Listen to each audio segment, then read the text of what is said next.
Halo semuanya, kalau kita ngomongin Ramadan, apa sih yang langsung muncul di kepala? Pasti menahan lapar dan haus kan? Ya, itu benar. Tapi, gimana kalau saya bilang itu baru setengah dari ceritanya?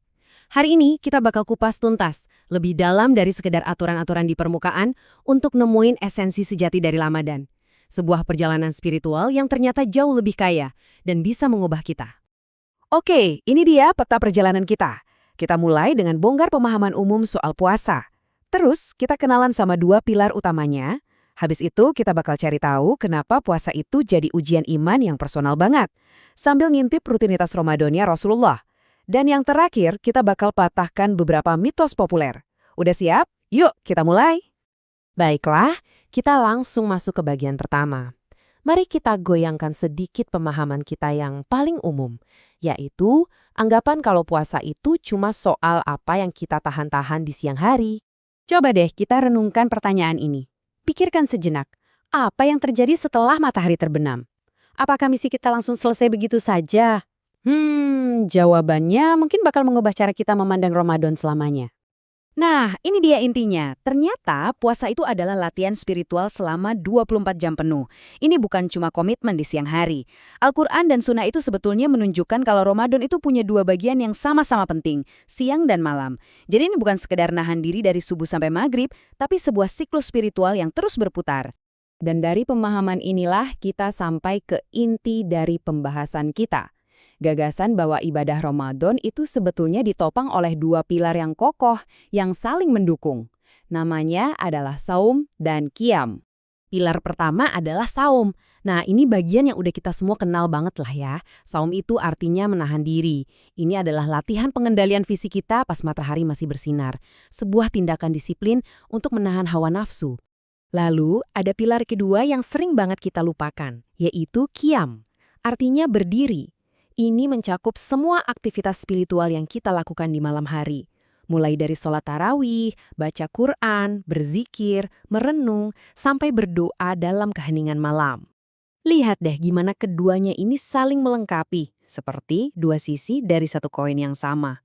Saum di siang hari itu ujian pengendalian diri, sebuah tindakan untuk menahan. Sementara qiyam di malam hari adalah waktunya membangun koneksi, sebuah gerakan untuk mendekat. Keduanya ini nggak bisa dipisahkan. Nggak akan bisa sukses yang satu tanpa yang lainnya. Bayanginnya gini deh, qiyam di malam hari dengan doa dan refleksi itu ibarat kita lagi nge-charge baterai spiritual kita buat menghadapi tantangan saum di siang harinya. Sebaliknya juga gitu, keberhasilan kita menahan diri di siang hari bakal ngebersihin jiwa kita, biar lebih siap untuk koneksi yang lebih dalam di malam hari. Ini adalah sebuah siklus timbal balik yang indah banget. Oke, kita udah paham mekanismenya. Sekarang kita coba gali lebih dalam ke inti emosionalnya. Kenapa sih ibadah puasa ini dianggap begitu spesial dan personal di mata Tuhan?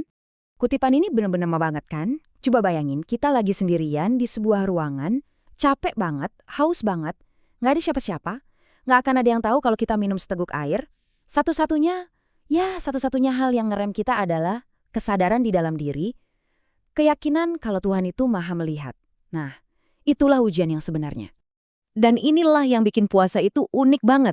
Coba pikirin, sholat kita bisa dilihat orang lain, sedekah kita bisa jadi ada yang tahu, haji kita disaksikan banyak orang, tapi puasa kita itu rahasia. Antara kita dan Tuhan, cuma Dia yang benar-benar tahu perjuangan kita dan ketulusan niat kita.